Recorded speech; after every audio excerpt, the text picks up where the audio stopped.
Oi, amiga, tô aqui já.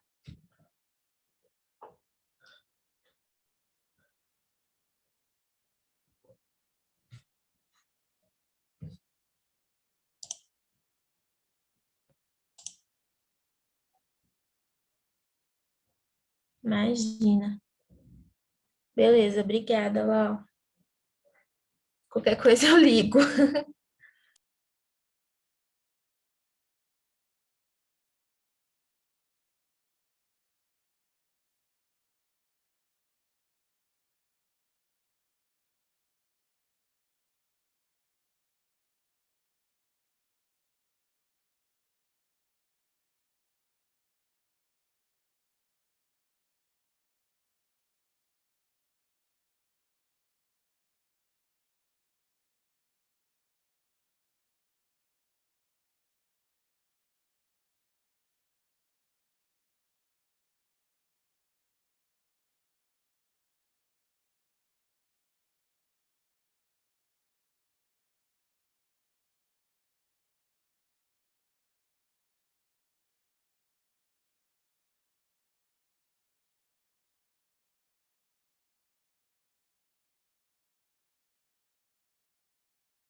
Consegui.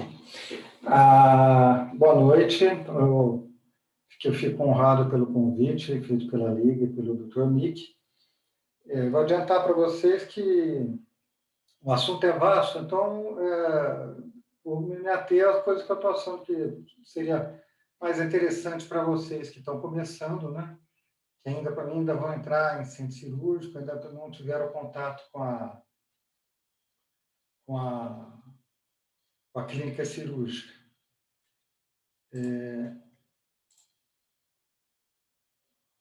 Agora, tá. Tá aparecendo a minha tela aí, não? Ainda não, doutor. Ah, agora apareceu. Agora apareceu. Isso.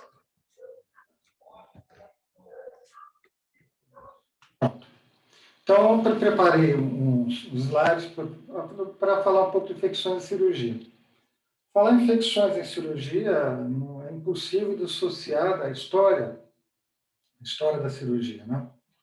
A história da cirurgia vem desde tempos muito antigos, tá? Desde as grandes civilizações do passado. Inicialmente era a prática médica, a prática cirúrgica vinha associada. Na Idade Média, se separou porque os médicos ficaram mais ligados às faculdades, eram mais ligados ao clero, e os cirurgiões, o trabalho do cirurgião ficou mais para práticos. Então, durante os séculos, do século XIV, XIII até o século XVIII, os médicos eram proibidos de praticar cirurgia. E com uma boa razão, ainda bem que eu praticava, porque eles eram muito ruins. O ensino da medicina baseava-se, na época, em ficar um docente que entendia latim e grego lendo os livros do Galeno, do Avicena, de Hipócrates, e os outros copiando e repetindo sem crítica nenhuma. Então, falar um pouco da história, né? Como diz a música do Paulinho da Viola, quando penso no futuro, não esqueço do meu passado. As taxas de mortalidade eram terrivelmente altas e não existia ainda o conceito de asepsia.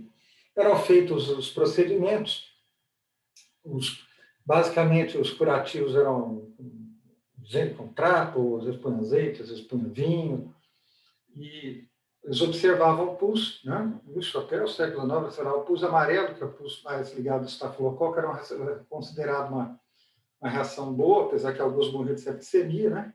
Era o pulso bom. E quando se via uma secreção acastanhada, muito fétida, que denotava necrose tecidual e gangrena, que inevitavelmente levava à morte, dizia que era o pulso ruim. Até hoje, você, se olhando ferida cirúrgica, dá para diferenciar, né? Eu vou com o pouso amarelo, mas cruzamento mais fácil para trás, você drena, e o pulso ruim, né? A secreção fétida, escurecida, é sinal que você está tendo uma fascite, uma gangrena, você vai ter que fazer um amplo debridamento.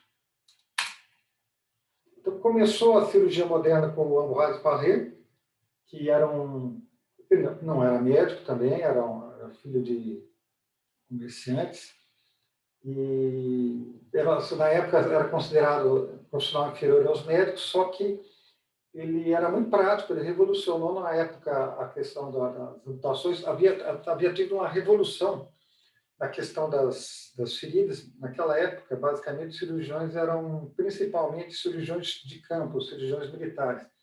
Eles tinham passado da época das espadas, da flecha, para o arcabuz e para o mosquete, fazendo lesões muito mais destrutivas. E antes dele só se fazia aplicação de ferro em brasa, põe ferro, chegava em brasa e colocava lá, mas aquilo infectava muito e não sangrava, não resolvia grandes sangramentos arteriais. Ele começou a fazer as ligaduras arteriais. Ele escreveu os 10 livros de cirurgia. Você nunca tem entrado na faculdade. E ele tinha uma bronca com os médicos que achavam superiores. Tem essa frase famosa dele, que ele disse: não te atrevas a me ensinar cirurgia, tudo que nada mais fizesse a não ser ler livros. E cirurgia se aprende com as mãos e os olhos. Vale ainda, nenhum livro de cirurgia vai ensinar cirurgia para ninguém. Cirurgia se faz vendo, quem sabe fazer, acompanhando e fazendo igual, ou melhor. Na época era muito... E na época ele era muito inventivo, inventou as primeiras próteses, etc. Aí nós vamos passando rapidamente, eu vou falar os séculos XVII e XVIII, não aconteceu tanta coisa. Vamos para o início do século XIX. O século XIX é chamado século dos cirurgiões. Teve grandes revoluções no entendimento da anatomia do século XIX, porque depois começou a ter as dissecações serem mais amplas, o conhecimento de anatomia aumentou. E no começo do século, nos Estados Unidos, surgiu a anestesia, o que fez o pessoal ficar bem mais ousado, porque antes os pacientes não deixavam, né? Tinha que amarrar, tinha dor. Mas, esse é um livro de 1845 do Dr. Erickson, que na verdade é o professor do Lister, que eu vou falar depois, e você vai ver a taxa de mortalidade depois da amputação.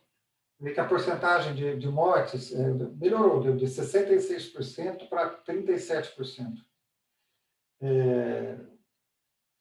Do 67 a 71 estava começando a ter os primeiros procedimentos, então estava começando a fazer alguma coisa de antisepsia, nada parecido com o que a gente faz hoje, mas já era alguma coisa. E era terrível. Então, nessa época, era a época da Guerra do Paraguai, né? Uma amputação, 60% a 80% de mortalidade se fosse uma amputação secundária. E o que se fazia basicamente eram amputações, tá?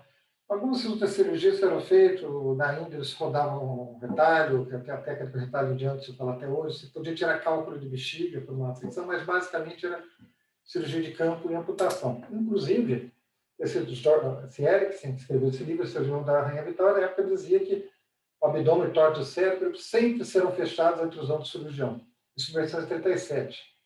Só que ele ia viver ainda para ver que não ia ser assim.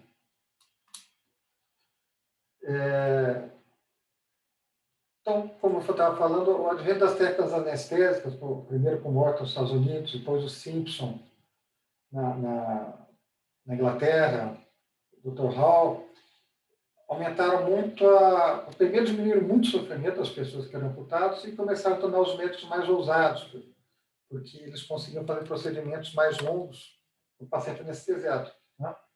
Por outro lado, nos anos 1940 e 1950, tinha um químico francês chamado Louis Pasteur, que tinha trabalhado com a fermentação do leite, depois foi contratado pelos viticultores para estudar a fermentação do vinho, e que, primeiro estudando as leveduras, viu que o processo da fermentação do vinho não era uma coisa ao acaso, que havia organismos fazendo isso.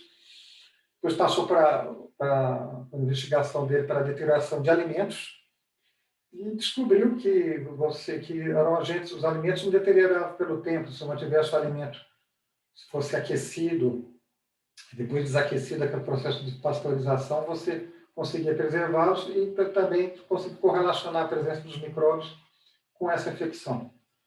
Também no começo do século começaram a aplicar um método numérico, que era nada mais é do que a estatística, e um dos primeiros que aplicou isso foi um médico húngaro chamado Philipp Semmelweis,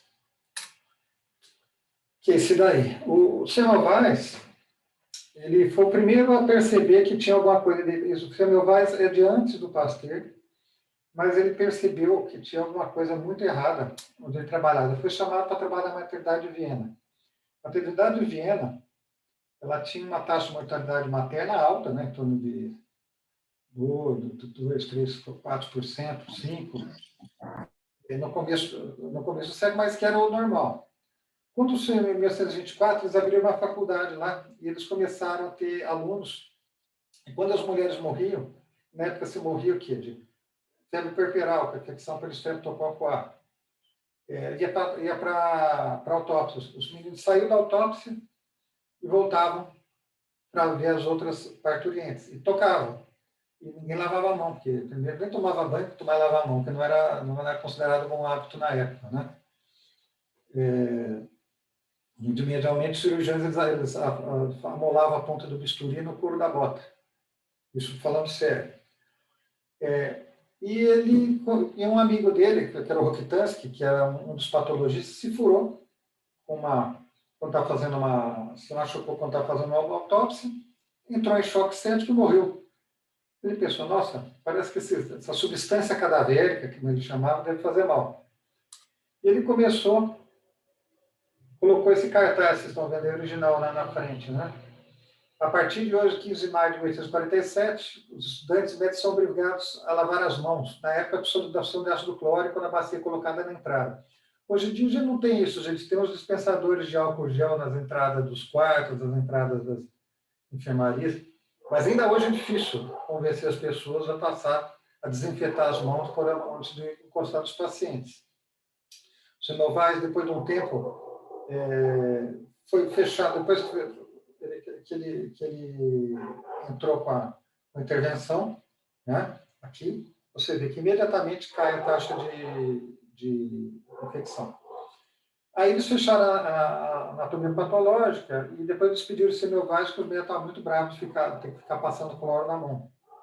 E ele acabou os dias dele, parece que acabou louco. Mas isso foi aqui, eles fazendo desinfecção das mãos. Então, essa é uma gravura clássica. Então, isso aqui eu vou... Porque antes, antes do Pasteur, logo na época do Semmelweis também, logo depois do Semmelweis, teve uma enfermeira muito famosa, chamada Florence Nightingale, que foi para a Crimeia, na época da Guerra da Crimeia, que tinha uma mortalidade terrível dos pacientes nos hospitais de campo. Isso daí você vê em vermelho antes dela começar e depois de ela começar. Ela também não conhecia os micróbios, ela dizia que chamava os zimômenes, dava o nome como não tinha um nome definido para isso, para a substância pestilenta, que eles chamavam de miasmas. Mas ela intuitivamente via que organização, limpeza, água limpa, curativo limpo, aeração, acabar com os ratos, iria melhorar a mortalidade, poderia ter algum efeito. Você vê que isso é um hospital de Scutari, né? O campo de morte de Scutari. Isso antes dela chegar, e ao fim de um ano, ela estava com a mortalidade de 2 por 1000, que era a mortalidade do Hospital de Londres. Isso tudo intuitivamente.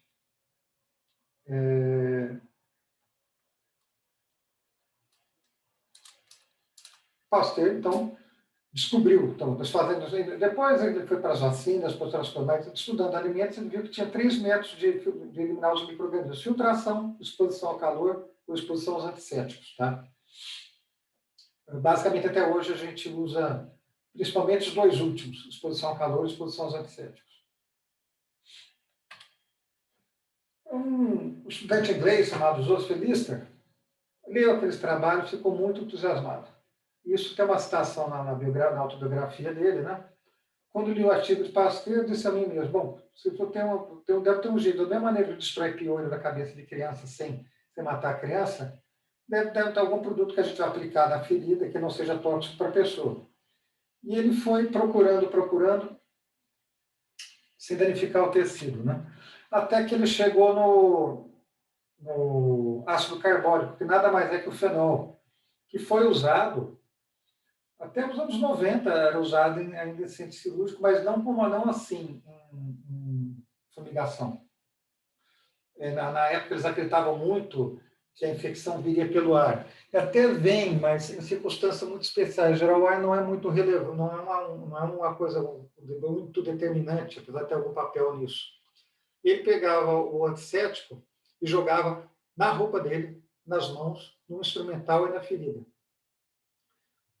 Até nos 80 havia hospitais ainda, principalmente hospitais que tinham ainda tocado por irmã, que eles na sala, eles ficavam jogando fenol na sala. Eu cheguei a ver na Santa Casa de Campinas ainda. Depois se viu que não é pelo ar, não adianta ficar jogando fenol no ar.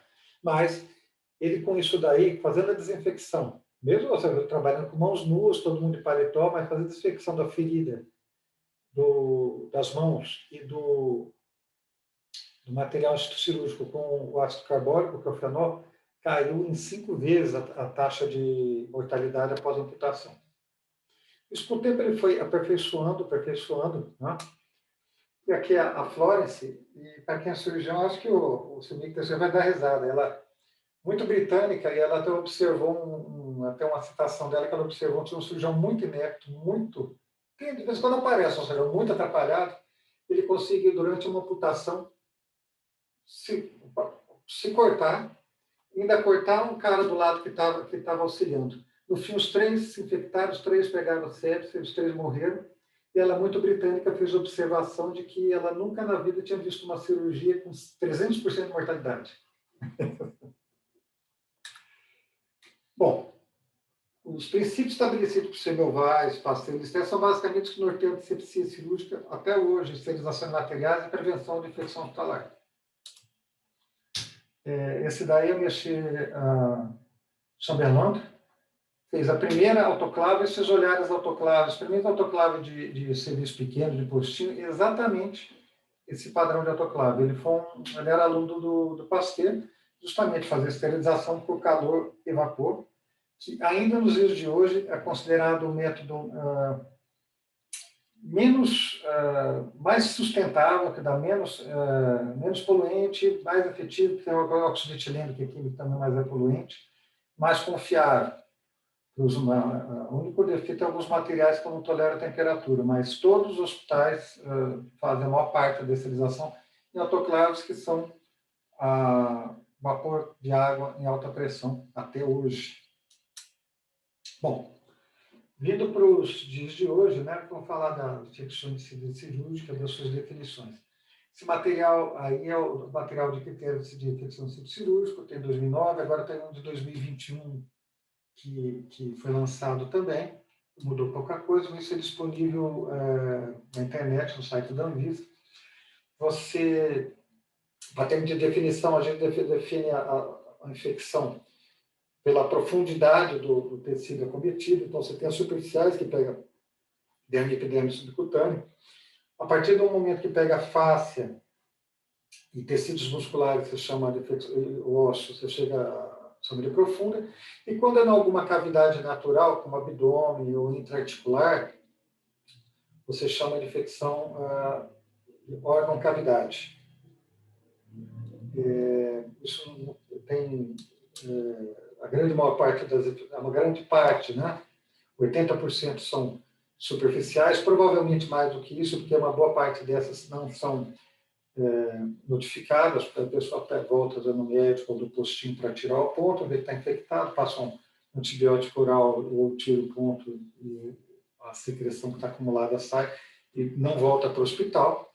Por isso a importância dos hospitais terem pelo menos uma parte de cirurgia chamada buscativa, que é ligar para o paciente após, ou mandar, hoje em dia a gente manda um WhatsApp, mandar um WhatsApp para o paciente depois de 2 semanas a 3 da cirurgia para ver como é que está, ok? Você precisa de um desses critérios de drenagem purulenta, cultura positiva, isso daí é para termos de vigilância, que eu trabalho com vigilância de infecção hospitalar, para ter uma definição de caso uniforme, tá? Aqui são tipos de infecção incisional, tumor de abdômen, joelho. Você vê aqui numa das tem drenando secreção embaixo. Aqui numa delas não está drenando secreção, contudo está bem vermelho. E na outra também está drenando pulso. Então tem o vermelhidão, a dor, o inchaço, calor, descarga purulenta, tá?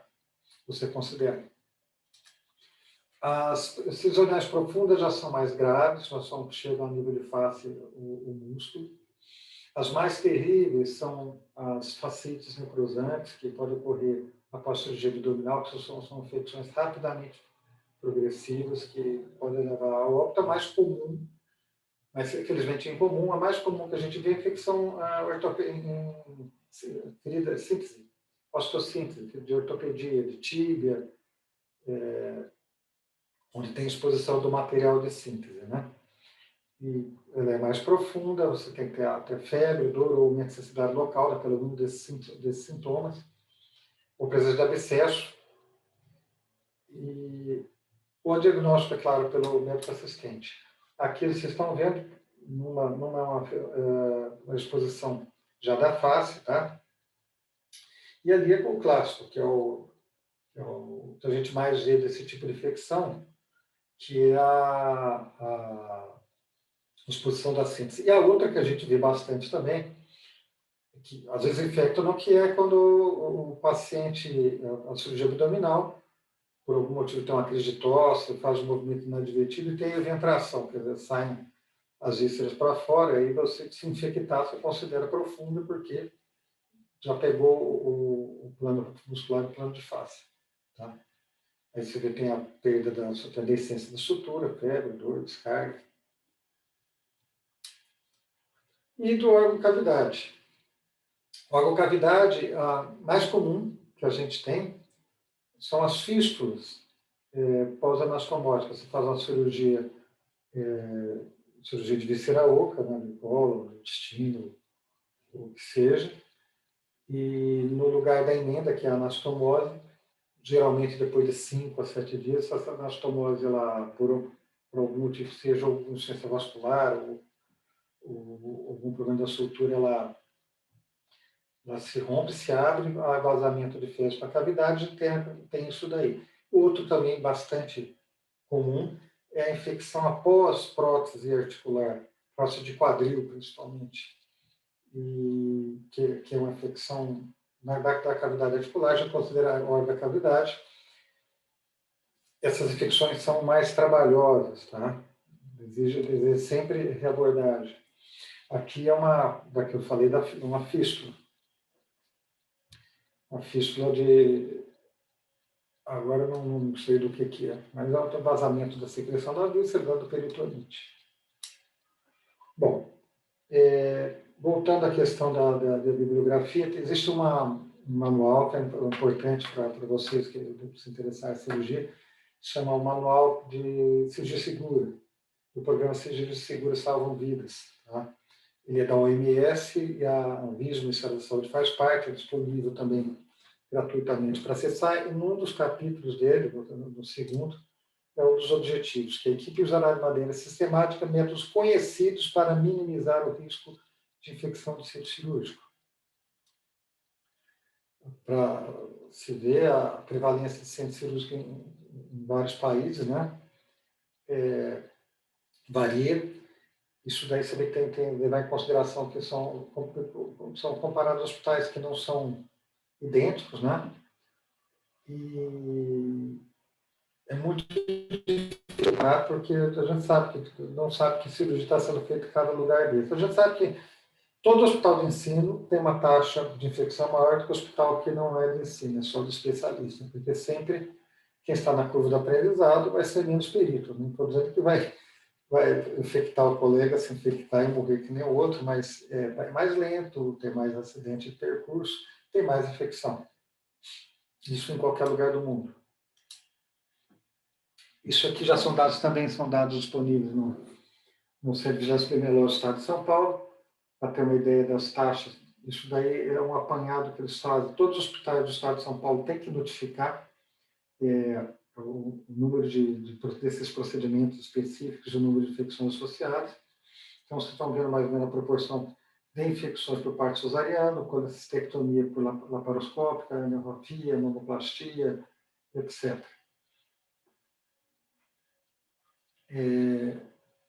Tá enganosamente alta essa barra vermelha aqui, porque isso aqui é 308 mil, isso aqui é para 3 mil, então é em torno de 1%. Viu? Parecendo que é 30%, eu achei que não.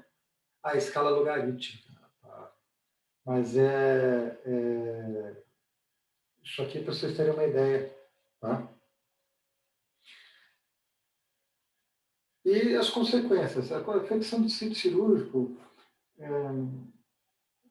não é particularmente mortífera, tá? As mais mortíferas são infecções de corrente sanguínea, mas tem, obviamente, principalmente as infecções de órgãos, espaços intraabdominais podem combinar com a morte, mas uma parte delas tem mais a ver com aumento de custo, aumento de morbidade, aumento de tempo de internação.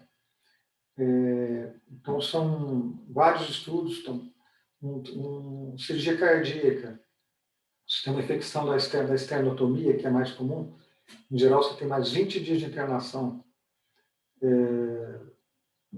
Neurocirurgia, 14 dias. A outra fez um apanhado gastrointestinal, ortopédica, ginecologia, 8 dias. Então, aumenta muito o tempo de internação, isso tem um custo muito grande. Além de ter um custo, aquele leito que está sendo ocupado, você não vai poder utilizar para outro paciente ser operado, quer dizer, pode atrapalhar o andamento mesmo do hospital se começar a ter muita cirurgia. Sem falar do sofrimento do paciente. Também não gosta de ficar 20 dias internado. O agente mais usual para infecção de cirurgia são os estafilococos, tá? Somente na cirurgia ortopédica, tá? Cirurgia ortopédica, cirurgia plástica, no cesariano, mais comum é estafilococo. Quando você começa a chegar mais perto do períneo, fazer quadril, fazer cirurgia urológica, fazer cirurgia abdominal, aí já muda, você começa a ter os habitantes do trato digestivo, enterococos, Escherichia coli, pseudomonas, proteus, Klebsiella, que são os moradores do intestino. No intestino não tem mal nenhum tê-los lá. Na ferida cirúrgica não convém. Então, isso aqui é um apanhado geral, mas a parte de cima, os estafilococos, você vai ver mais cirurgia ortopédica, cirurgia plástica, e as infecções, tirando a ortopédica, as infecções mais superficiais. Os enterococos, pseudomonas, as enterobacter associadas com infecções mais complicadas. Mais uma. Isso aqui é um slide que eu tomei do falecido professor Edmundo Ferraz, que é um grande estudioso de infecção e ferida cirúrgica da Federal de Pernambuco. Ele falou, realmente, 15% das infecções hospitalares nos Estados Unidos eram infecções de sítio cirúrgico.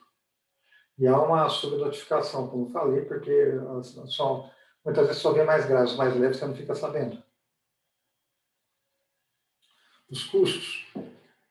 Isso está em dólar, mas em 1989 tinha muita inflação, tinha que fazer tudo em dólar. Vocês não sabem o que era aquilo. A moeda desvalorizava muito rapidamente. Agora, na Universidade Federal de Pernambuco, o custo de uma colecistectomia, naquela época só fazia aberta. Como infecção de centro, está invertido o slide, o vermelho. O custo com infecção é para ser vermelho, muito mais alto que o verde, que é sem infecção.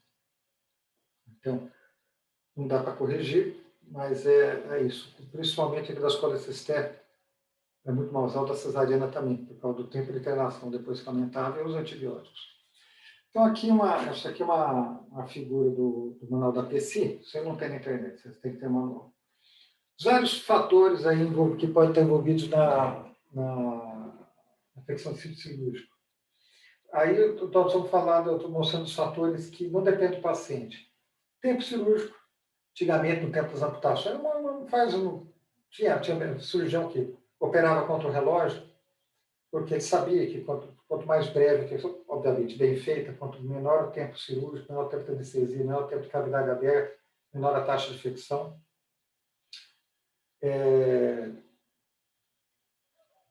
A questão do ar-condicionado.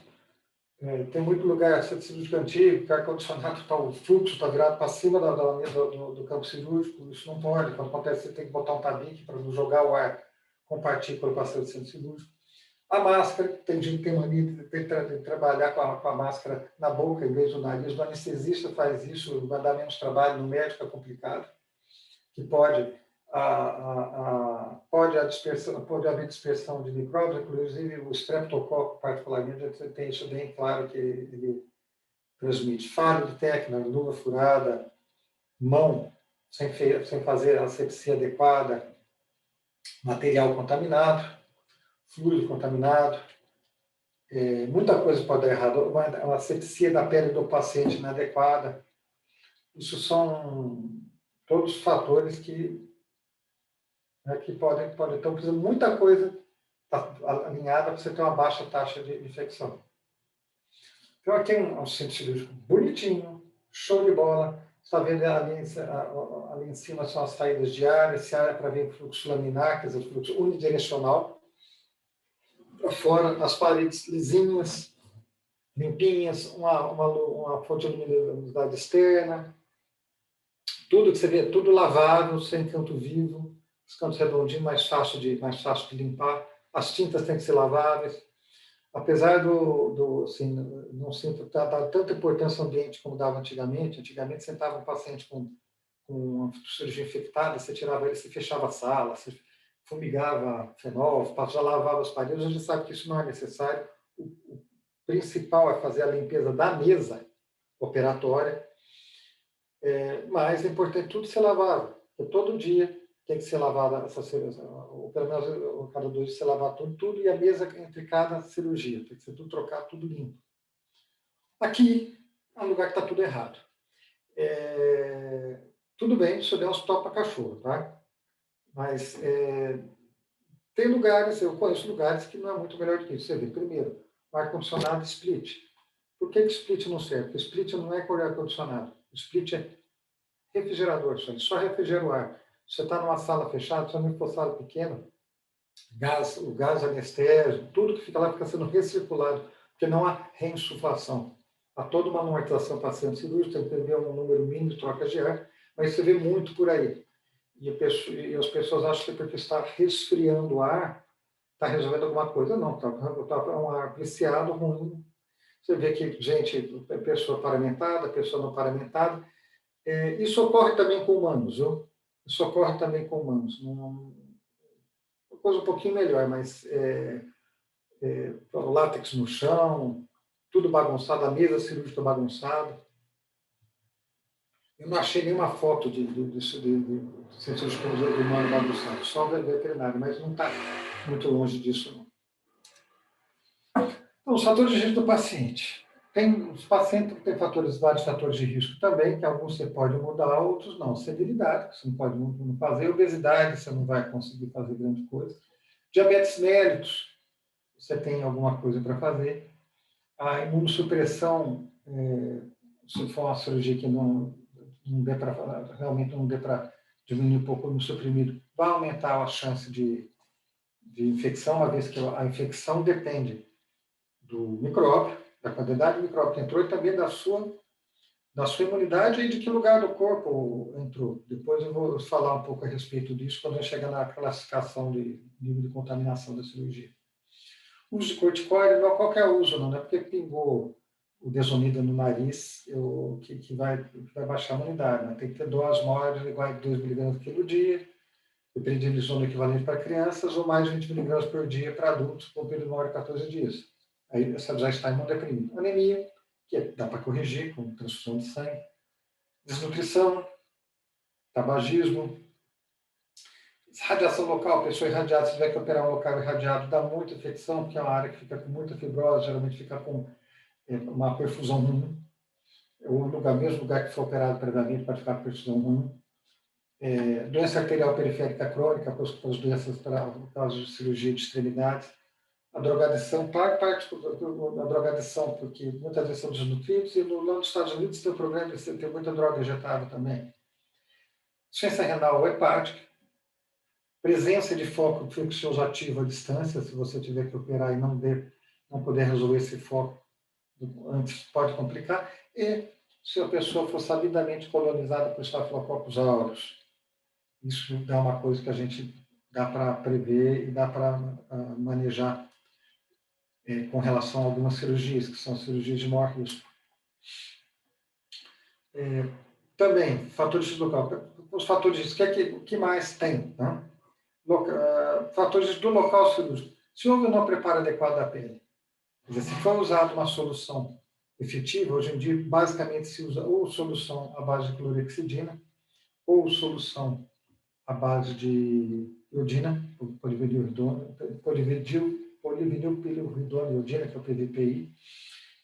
Usualmente você faz uma degermação primeiro, tirar o grosso, depois você limpa e faz a aplicação do alcoólico. Sempre o principal é o alcoólico. O álcool ele tem uma potência intrínseca bactericida bastante grande, só que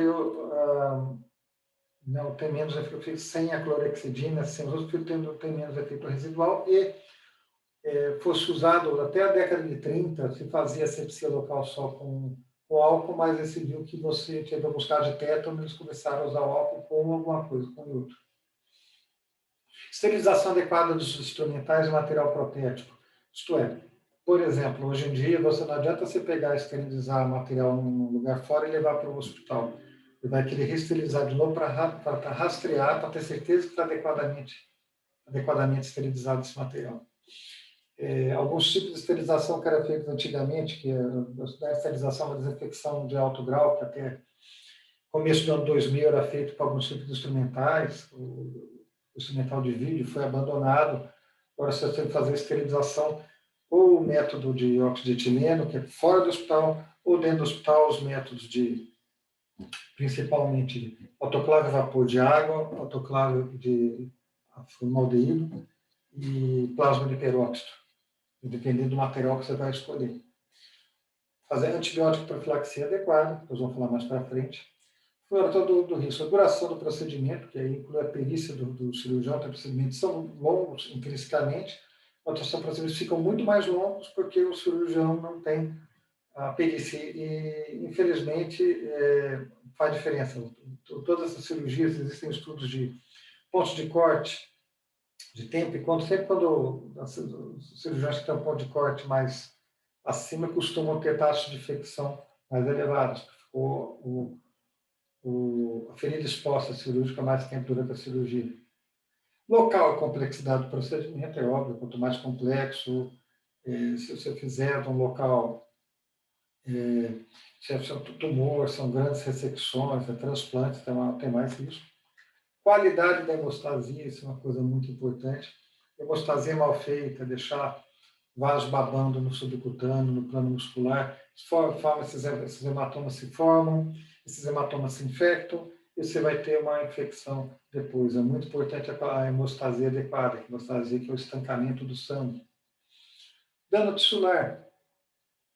Quanto menos dano ser causado, ao tecido ser causado durante a cirurgia, menor a taxa de infecção. Isso daí tem havido uma discussão sobre o uso ou não, depois o Dr. Mick pode entrar mais em detalhe, nós conseguimos um uso muito extensivo do cautério em comparação com a lâmina fria, o bisturi clássico. Há evidência que o uso extensivo do cautério também pode aumentar a taxa de infecção por aumentar o dano tecidual. Por outro lado, costuma dar uma melhor hemostasia. Prevenção de hipotermia, que é uma coisa que está muito em voga, hoje um pouco mais discutido o alcance para todos. A gente sabe que isso daí tem a única circunstância que está mais evidenciada para a cirurgia de colo. Para as outras, a não ser que seja uma hipotermia severa que eu falo abaixo de 30 graus e prolongada, não parece ter tanto impacto assim. Controle glicêmico é muito importante. Dos diabéticos, você no pré-operatório imediato, no transoperatório, no pós-operatório, controlar a glicemia, isso tem um impacto importante na taxa de infecção, em parte porque o descontrole glicêmico diminui a imunidade, diminui a atividade dos neutrófilos, outra parte que atrapalha também a cicatrização. E garantir a boa oxigenação tissular. A gente sabe que manter uma boa manter níveis ótimos de oxigenação durante a cirurgia, diminui a taxa de infecção. Aparentemente, as bactérias não gostam de uma oxigenação tão elevada, e também deixa mais ativado o sistema, né, o oxidativo dos neutrófilos, que vai fagocitar as bactérias que porventura aparecer, que alguma bactéria sempre aparece.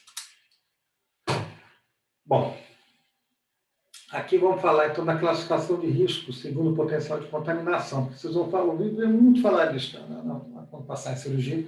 Isso foi desenvolvido pela Altemar nos anos 60 e 70, e com algumas modificações que a gente usa até hoje.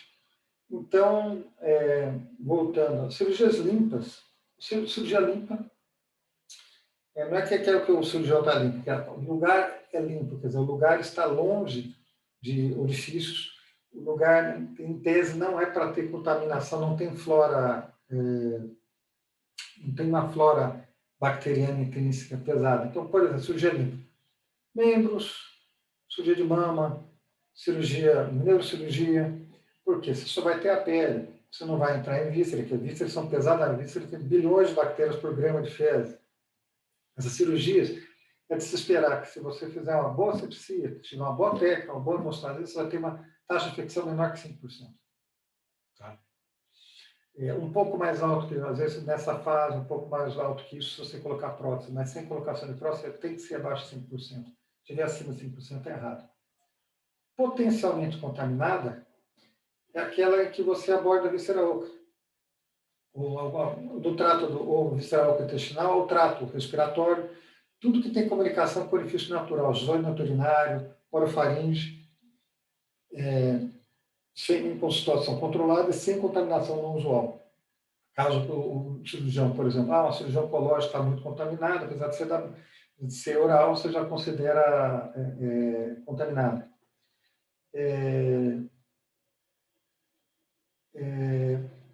Deixa eu ver esses detalhes para a classificação. É claro, se a pessoa tiver com uma infecção urinária, já vira contaminado.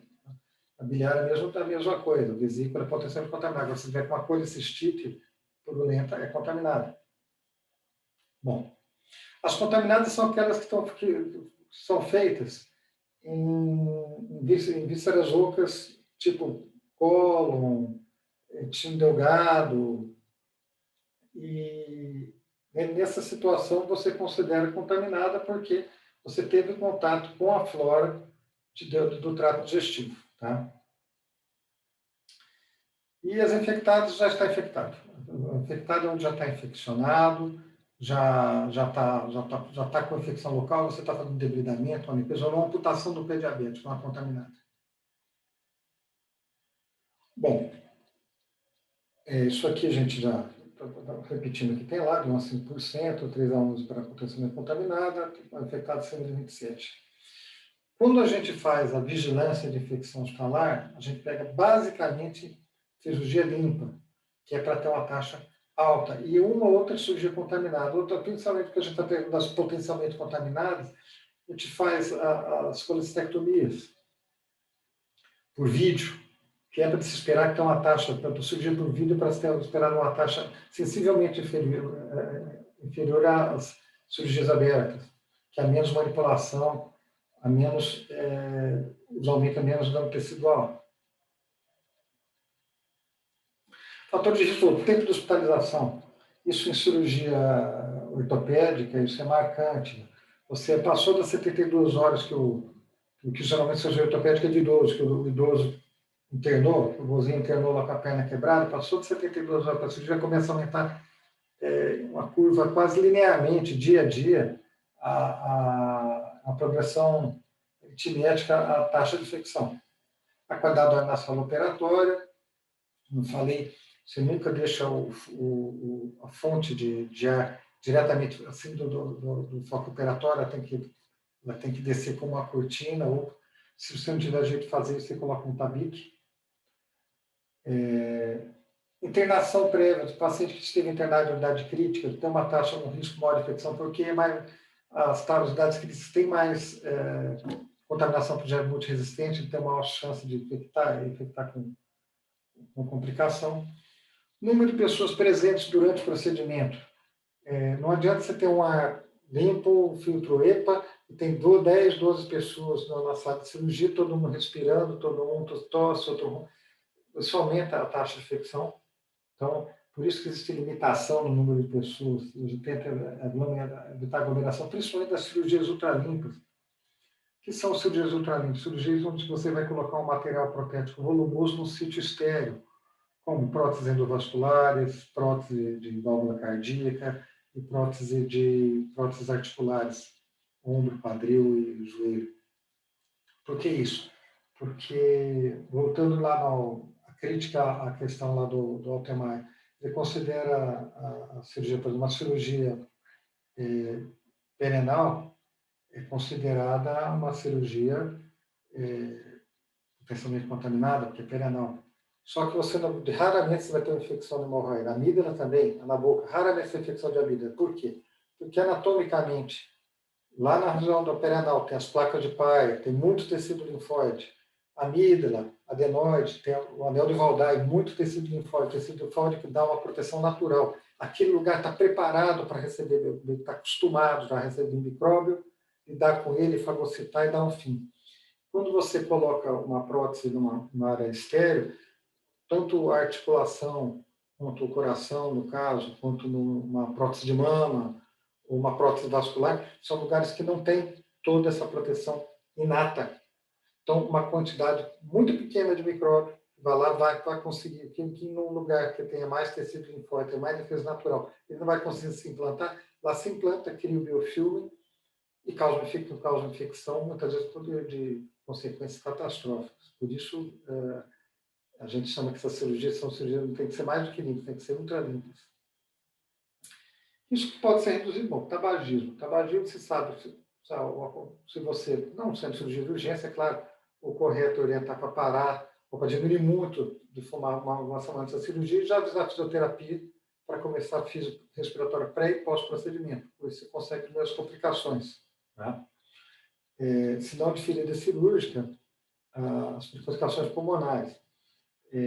Cirurgia plástica de abdômen, aquelas abdominoplastia de paciente tabagista é terrível, é muito comum da deiscência e dá problema ela ficar brava com o chão plástico.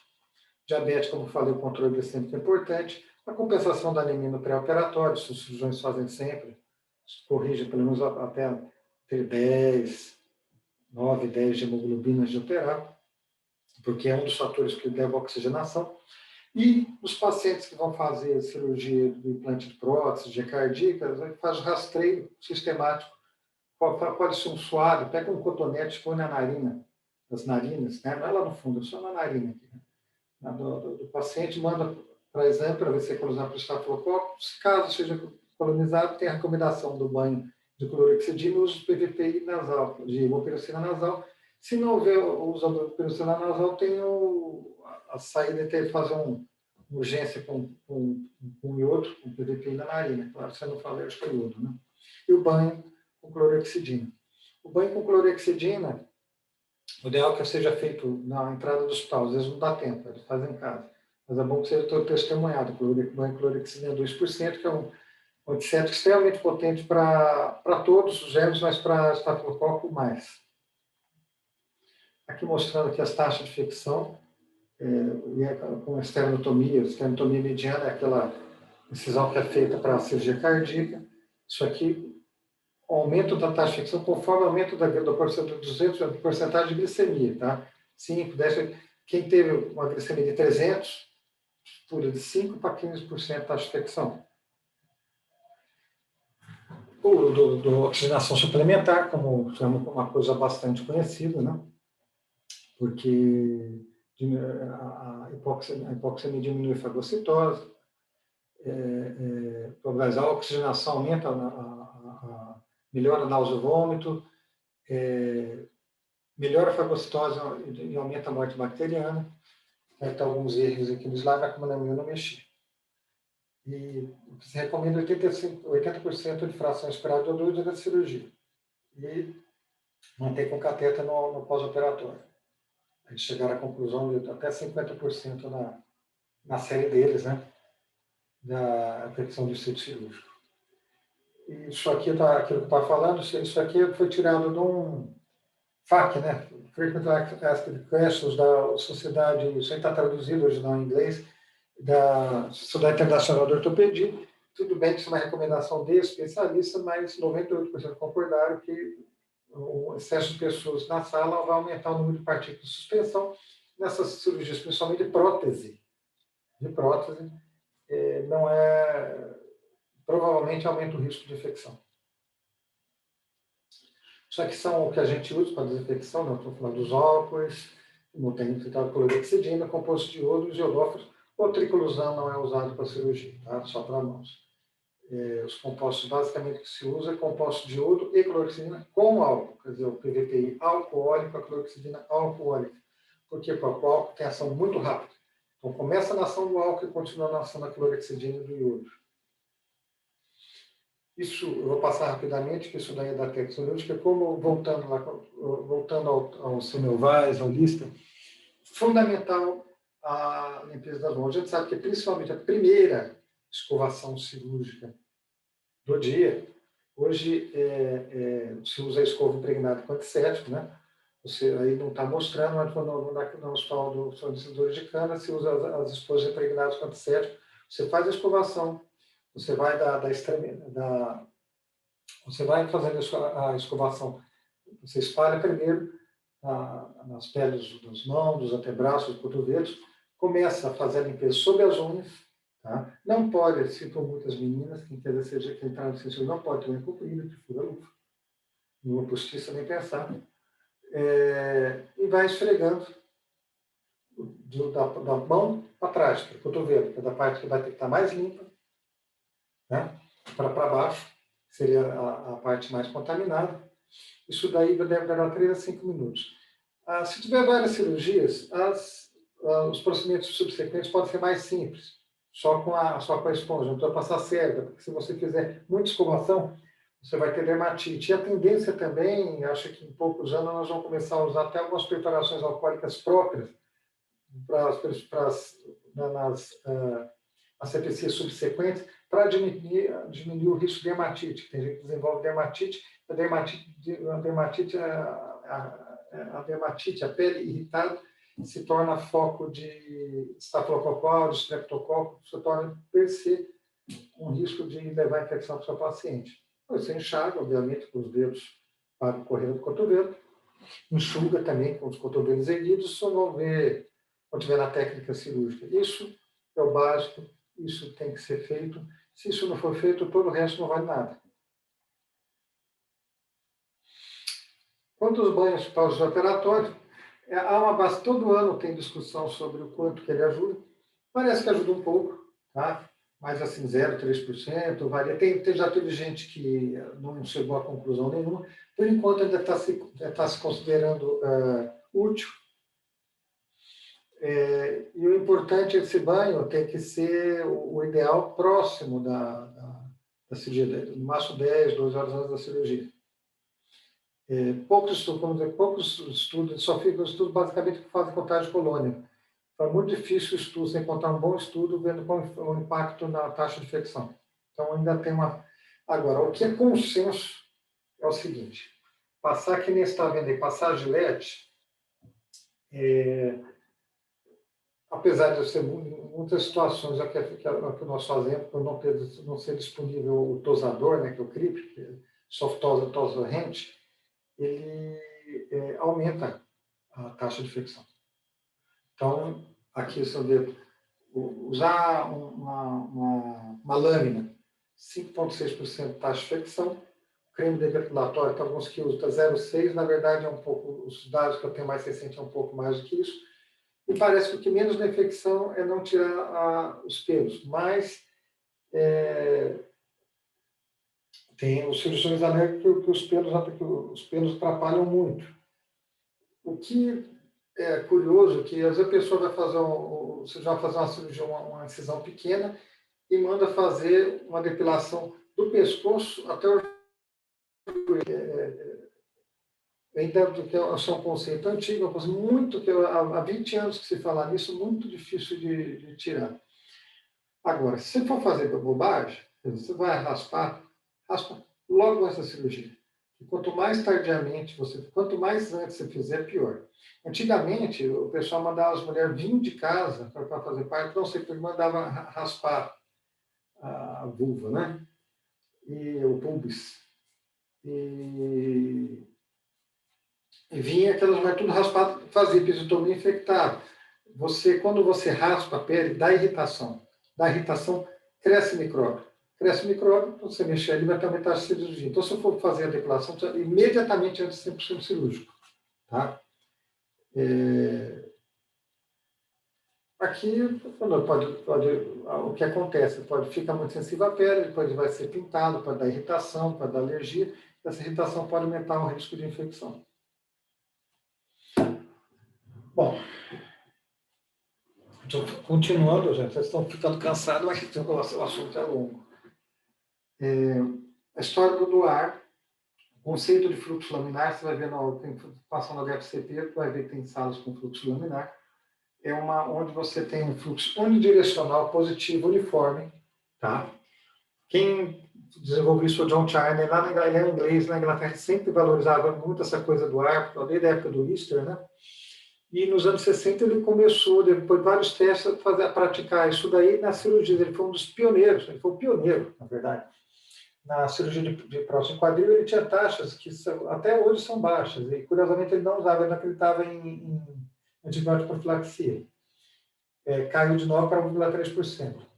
Hoje em dia, há bastante discussão sobre o impacto desse tipo de medida, a não ser realmente na tal das cirurgias ultralimpas, porque nas outras cirurgias, onde hérnia, abdominal e as vasculares geral que não colocam prótese, a redução da taxa de infecção só pelo uso da antibiótico profilaxia, que nós vamos ver agora, foi tão impactante que torna difícil mensurar o que a mais vai ser dado pelo fluxo laminar, o ar filtrado.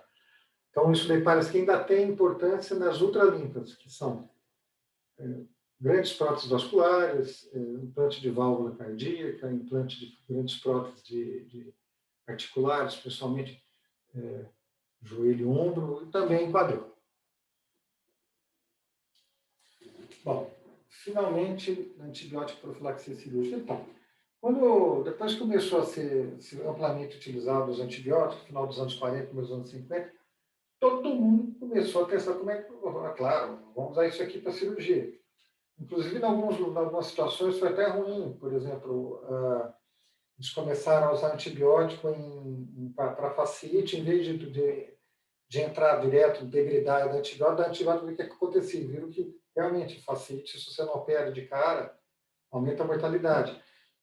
Os estudos não eram uniformes, eles não entendiam direito, eles começavam muito tarde ou muito antes. Em 1962, o Burke, J.F. Burke, um médico muito elegante em camundongo, que ele pegava o camundonguinho, fazia inoculação de estafilococo intraperitoneal, e assim, ou ele dava um pouquinho antes do antibiótico, ou 6 horas antes, 4 horas, 3 horas antes, 1 hora depois, 2 horas depois, 3 horas depois, e viu que o ideal era começar o antibiótico até antes de 3 horas, esse modelo experimental. Em 1992, o Classe, num estudo muito grande, 1.218 cirurgias consecutivas, que a gente ainda não estava claro ainda qual o timing, confirmou que a aplicação tem que ser imediatamente antes da cirurgia. E foi que é o que vocês estão vendo aqui. A flechinha da incisão, se você faz mais de 2 horas da incisão, você tem 14% de taxa de infecção, 2 horas 5, 1 hora antes 5. Se você faz no momento da incisão, aqui deu 0, mas na verdade vai ser mais. Quando vai passando as horas, vai aumentando. Então, o ideal é fazer na primeira hora, dentro da primeira hora antes da incisão. Por quê? É simples. É para dar tempo. Você faz na indução de anestesia, tá? Em geral, a não sei que seja antibiótico que corre 1 hora, né, que eu ciprofloxacina, vancomicina, mas em geral, o mais comum que se usa são os beta-lactanos, cefazolina ou ceftrexona, e você tem que dar tempo, você tem que dar uma dose, e está no momento da incisão, tem que estar com o nível tecidual máximo, para não haver a adesão da bactéria no tecido. Porque depois que a bactéria adere no tecido, aí forma biofilme, aí você perdeu. Você tem que estar ali, com a hora que a bactéria chega, ela já está com antibiótico para ela não conseguir se implantar. É isso, você administra um antibiótico, depois de certo tempo esse antibiótico cai a quantidade, por isso nós temos os repiques. De acordo com o tempo cirúrgico, o pessoal passou de 4 horas, você tem repique da cefazolina, com 6 horas da vancomicina, você tem algumas cirurgias que são muito longas, e é importante, principalmente cirurgia plástica, que algumas são muito longas, cirurgia cardíaca, isso é muito longa, e isso é uma das principais dificuldades que eu tenho. Agora, você tem que ter lá, assim, quando com o relógio, olhando no olho do relógio, o doutor está na hora de repique, para repicar. Com isso, você consegue um impacto grande nas taxas de infecção. Então, repetindo aí, isso aí tem um curso também, está disponível para você na internet, o curso ATM Racional da Anvisa 2008. A dose antibiótica costuma ser habitual, exceto no obeso. No obeso você usa o dobro da dose. A gente tem usado, isso daí já mudou um pouco, a gente tem usado as doses mais altas de 2 gramas, tá? Em geral, de cefazolina. Mas o mais importante é o momento. E eu repito, eu já falei, não vou dar leite, mas é exatamente aquilo. A hora que você vê que caiu o nível, você tem que fazer um repique para de novo ter nível tecidual, porque vai ter bactéria vindo do próprio organismo, da pele ou do ar ali caindo na fibra cirúrgica. E você, com isso, você consegue evitar que ela se faça a adesão, que é o primeiro passo para a infecção. A adesão, depois tem a multiplicação, depois ela produz aquele biofilme, e aí a infecção começa. Aqui, para vocês terem uma ideia do impacto, que não é pequeno, cirurgia de colo, com placebo e com profilaxia. A taxa de infecção cai de 50% para 12%. Vascular, de 17/7 para 4/1. Cardíaca, esterectomia, aqui do lado do número de profilaxias para evitar uma infecção de sítio cirúrgico. Aqui da substância articular total é a maior que tem, mas é porque varia, nós temos muita dependência da técnica cirúrgica também empregada. Porque mesmo aqueles 1,5% do Charne, é muito difícil conseguir no Brasil, o cara tem que ser muito hábil e muito limpinho. Então, isso aqui impacta muito, impacta muito. Por isso, no mundo inteiro se faz hoje em dia a profilaxia antibiótica, e é um dos passos do manual de cirurgia segura, que tem isso, além de várias outras coisas. Aqui só para dar uma geral, você pode usar vários tipos de antibiótico, cada instituição tem o seu protocolo, mas todas têm em comum. A rainha é a cefazolina, que é uma droga fácil de utilizar, de um espectro bom, e é a que são mais aplicadas em estudos. Eu estou tentando, também se usa a cefuroxima, bastante, principalmente em cirurgias que pegam as vias respiratórias, às vezes em cirurgia de substituição articular também. Em algumas circunstâncias não tem, mas se usa ceftraxona, de acordo com o grau. Você tem que ver também quando um comitê de controle de infecção hospitalar monta o seu painel de recomendações para profilaxia, tem que levar em consideração não só as recomendações aí da OMS, que é da OMS, mas também a flora local e o que está infectando os pacientes do local. Né? Então, tem que ser uma coisa razoável, de acordo com a sua realidade. E, por fim, a minimização do trabalho tecidual, vamos falar de cirurgia laparoscópica. Eu que, quando eu comecei na faculdade, era uma extrema novidade, uma coisa muito estranha. Eu mesmo vou fazer apendicite, foi fazer meu apêndice, não, faz aberto, que esse negócio de botar gás na minha barriga, estou achando estranho, mas o impacto é importante. Você vê que a taxa de infecção, o tempo de internação é menor, que isso por si só impacta no estado de infecção hospitalar de qualquer qualidade. Isso diminui, de certa maneira, o custo, porque vai ficar menos dias de internação. E aqui você está vendo o odds rate. O odds rate é o seguinte, é a razão de chance. Aqui nesse estudo aí que foi feito no Hospital de Porto Alegre, infecção de ferida operatória em apendicectomia, feito quem fez por vídeo, tinha uma chance 0,29, que era 0,29 em relação a 1, que é o que não tinha feito, quer dizer, tem 70% de chance menor. É claro que aí você tem que dar uma equilibrada, porque às vezes o pessoal não fez aberta, porque já não daria para fazer por videolaparoscopia. Mas na prática, realmente menos. E abscesso intraabdominal também, uma prática 20% menor, na razão de ser 0,81 em relação a 1, que é o que fez por via aberta.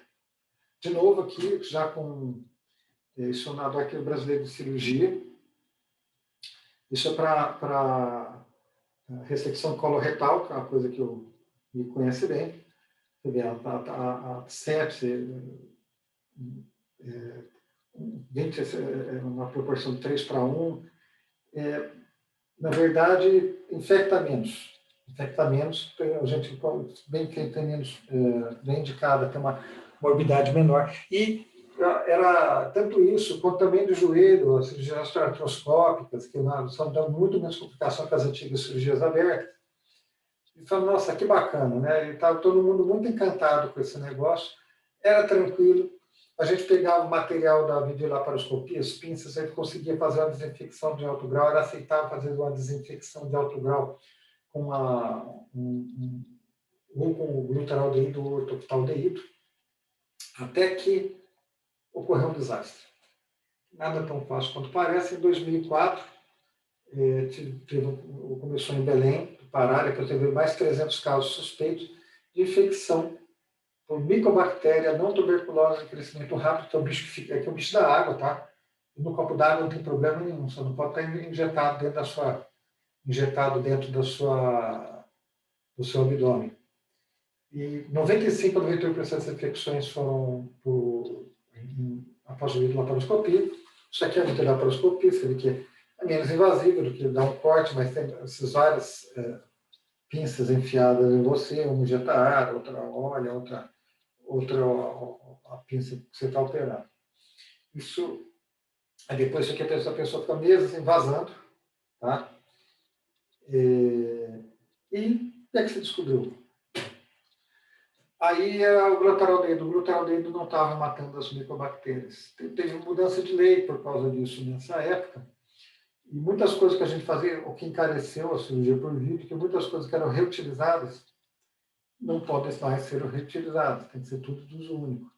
Porque elas formam biofilme, que eu falei, que é a massa microbiana e conteúdo com material celular e extracelular, que depois de certa altura, mesmo o antisséptico, o desinfetante, matando a bactéria em vida livre, ela é encapsulada nessa matriz aí, nesse glicocálice, ela se torna... ela consegue escapar, se esconder. Aqui é um biofilme, aqui é uma pinça, você abre a pinça, tem esse negócio, esse resto de sangue, essa coisa parada aqui. A bactéria Mycobacterium maciliense. Depois, a gente já tinha tido uma experiência no estado de São Paulo com um surto de mazela em prótese de mama, que os próteses estavam infectados. E, por causa disso, foi proibido a desinfecção por meio químico, que era uma daquelas que o Pasteur falou lá atrás, para ser desinfetante ou calor. Para isso daí, o meio por desinfetante foi banido, tá? Que era aceitável até 2006, e várias coisas que eram reutilizadas foram proibidas de ser reutilizadas. Vamos parar por aqui. Quem quiser, o assunto é muito vasto. Quem quiser entrar em mais detalhe em alguma coisa, vai ficar em aberto. E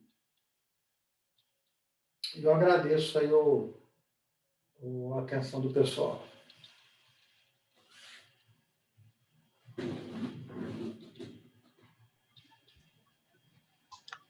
Doutor, a gente tem algumas dúvidas aqui no chat. Primeiramente, parabéns, a aula foi perfeita, foi muito esclarecedora. Eu vou ler para o senhor, pode deixar. Tá, porque eu não consegui esse chat. Não, pode deixar que eu vou ler aqui. Vou pegar a primeira pergunta. A primeira pergunta é da Ana. Ela perguntou: toda abordagem em paciente vítima de ferimento por arma branca ou ferimento por arma de fogo é contaminada, independente da área atingida? É contaminada porque a arma branca e a arma de fogo a arma está contaminada. Então, independente de onde vier, está contaminado, porque na cirurgia o bisturi é estéreo, a faca Não, nem tem um pouco abala.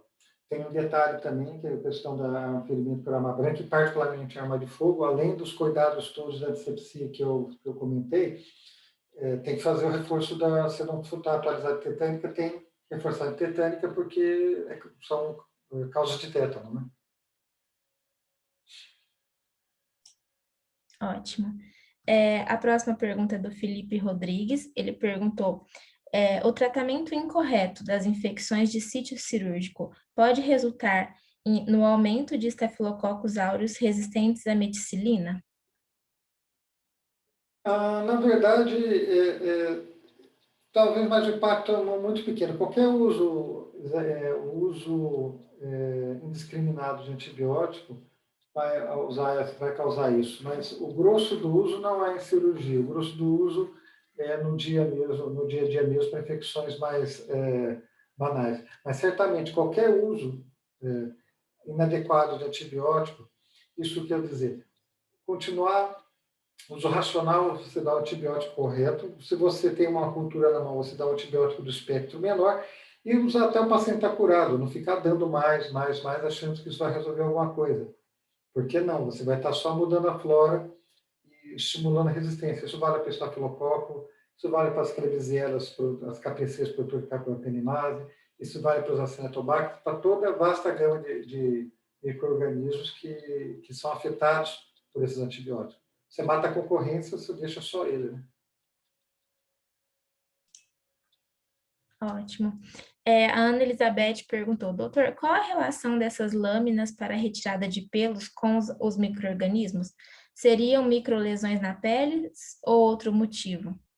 Perfeitamente. A microlesão na pele, você sabe que existe uma flora na mão, que é uma flora, uma flora mais superficial, né? A flora provisória que você, lavando, você some, e tem uma flora, uma camada mais profunda.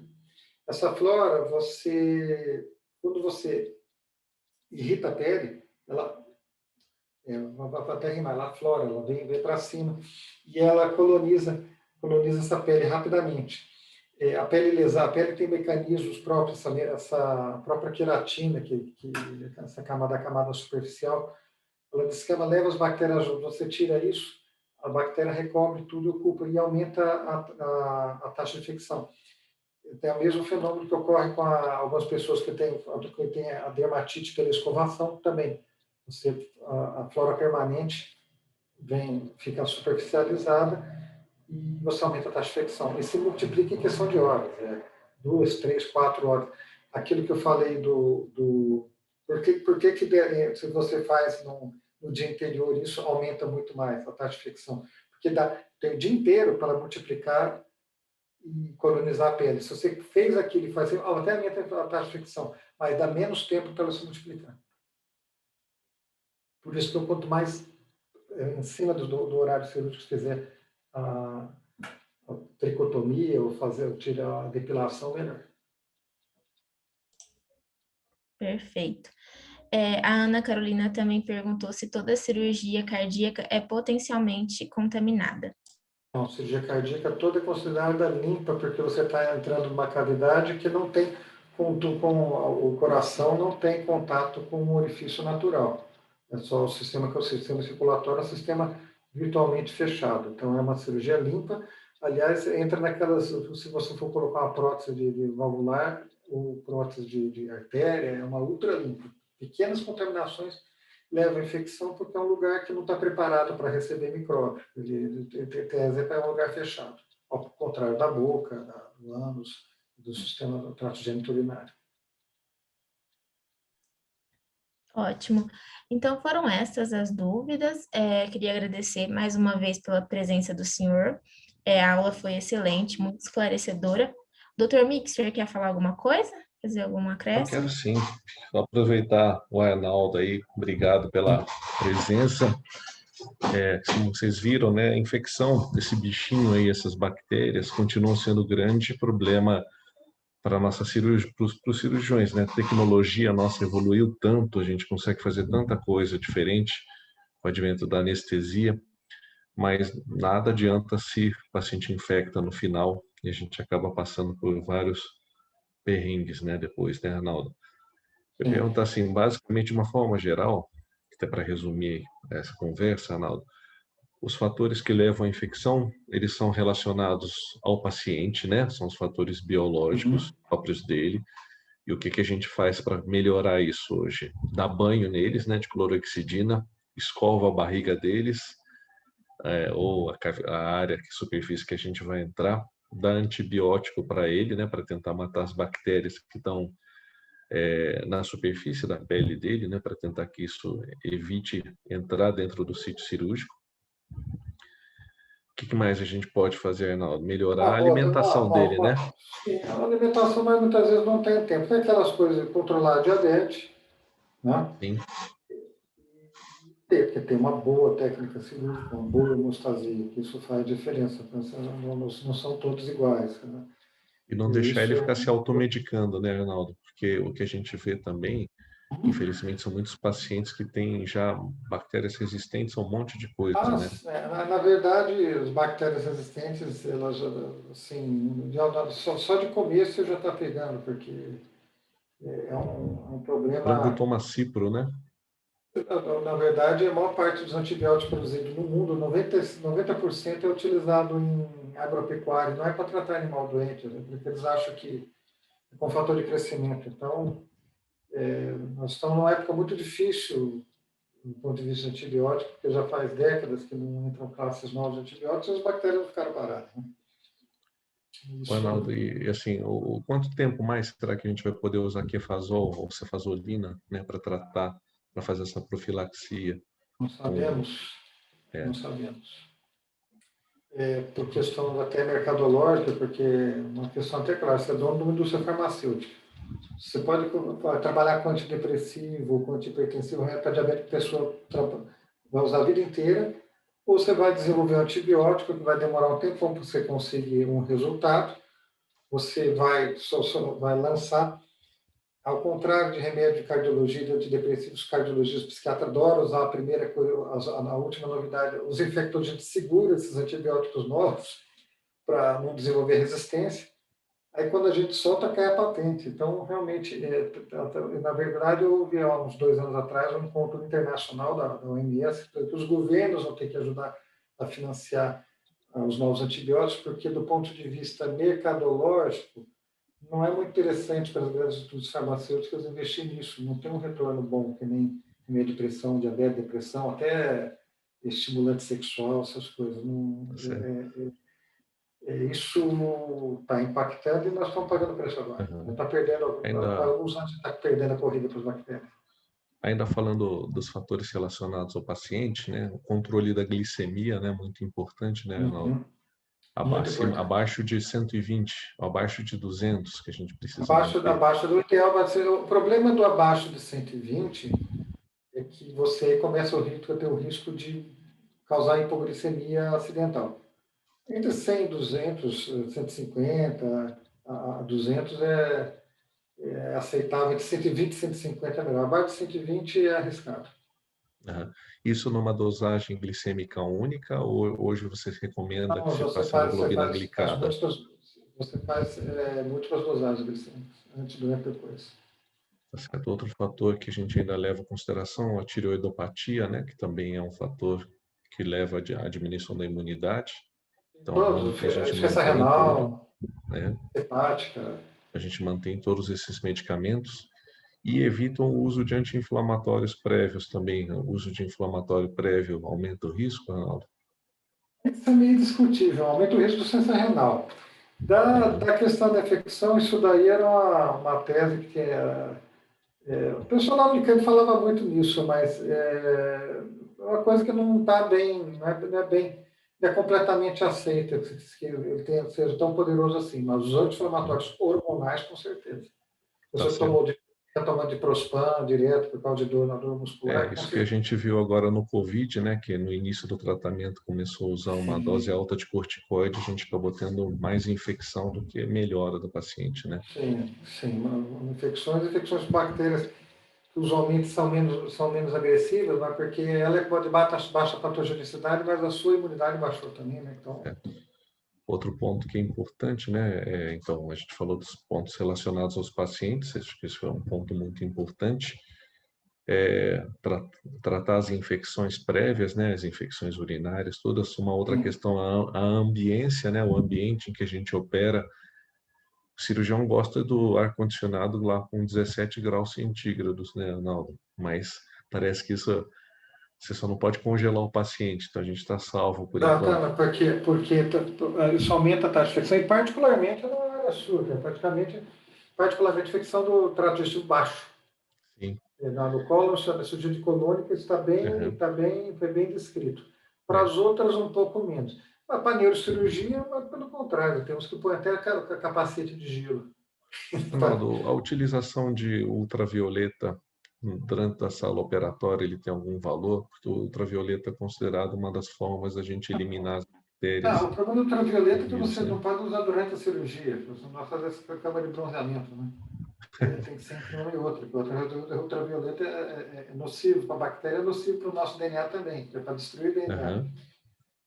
Isso daí tem para isso, tem se usado para água. Lá na China eles estão fazendo isso no ônibus por causa do Covid. É uma coisa interessante. Agora, ainda não está plenamente aceito. De uma sala cirúrgica pode ser interessante, né? Está plenamente aceito, e tem que tomar cuidado, porque quem já ficou olhando para solda, sabe o que é uma queimadura por raio ultravioleta nos olhos. Então tem que ter muito cuidado, porque pode causar problema do ponto de vista trabalhista, pode causar incidentes. E também, como a gente não consegue aumentar a quantidade de oxigênio disponível dentro da sala, né, porque também isso é nocivo para quem está dentro, a gente acaba aumentando a FiO2, a fração inspirada de O2 do paciente, né? Que é uma coisa que a gente sabe que ele impacta, tem um bom impacto na evolução da ferida cirúrgica. Mas de tudo isso, o que mais funciona, o que realmente é perfeitamente comprovado, a boa asepsia das mãos, uma boa asepsia do abdômen, antibiótico profilaxia, do abdômen, ou de qualquer lugar que você for operar. De qualquer lugar. Exatamente. E operar uma boa técnica cirúrgica, um tempo cirúrgico dentro do razoável. E relacionado à equipe médica, né? A gente viu já também várias vezes que a equipe fala assim, a sala que estava contaminada, né, o equipamento que estava contaminado, mas a gente vê que, na verdade, é o próprio médico que estava contaminado, né? Exatamente. Então, a gente tem casos de equipamento contaminado, para ser a saga da micobactéria, mas, em geral, se você tiver um problema na central de esterilização, não vai ter um médico com cirurgia com problema. Está todo mundo tendo problema.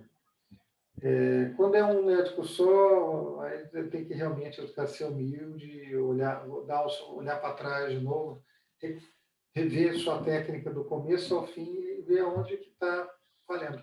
O que é muito difícil, porque o médico, em geral, é muito orgulhoso, e dentre os médicos, o cirurgião um pouco mais. Eu discordo um pouquinho, viu, Arnaldo, mas tudo bem. Fala assim, do indivíduo, né? A gente fica todo lá encapotado, né? Usa touca cirúrgica e tudo mais, porque uma das áreas também mais contaminadas acaba sendo o cabelo, né, Arnaldo? Sim. Não é à toa que existem todas aquelas regras de prender o cabelo dentro do centro cirúrgico. Exatamente, de não usar barba, né? Usar touca, o pessoal agora que gosta, os mais jovens, a gente vira e mexe, pega os internos, os residentes de barba. Tem que cortar não tudo, vai né? dar, vai ter que fazer outra coisa, psiquiatria. A censura de não sei que inventa uma touca para barba. Certo. Óculos, essas coisas também são potenciais fômites, ou isso já é mais bobagem? Não, óculos não. Óculos não, porque na verdade ele está protegendo. Óculos é proteção, quase né? quase EPI. Mas é claro, tem que prender o óculos, não pode cair o óculos no campo operatório, né? E a última coisa é falar só mais duas coisinhas, o equipamento elétrico, né, que o Arnaldo falou das cirurgias. Então a gente tenta hoje limitar a utilização dos eletrocautérios, né, porque ele realmente produz uma lesão muito extensa da área cirúrgica. A mesma coisa que acontece quando a gente tem gente que coloca álcool dentro dentro das feridas operatórias, né, Arnaldo? No final acaba ressecando Mas o existe isso tecido. ainda? Existe. Tem gente que ainda usa água fenicada e joga dentro da cavidade abdominal ainda. Só que é perigoso para pegar fogo, né? Exatamente. Tá? Além de tudo isso, resseca os tecidos, né? E acaba potencializando as infecções. Então, muito cuidado com o que vocês veem sendo feito por aí, né? Não é exatamente o que se deve fazer. O Caltério tem a sua aplicação na hemostasia, mas você usar amplamente é voltar no enterobronose Parré, né? Que o pessoal usava ferro em brasa para tudo. E ele inventou a ligadura.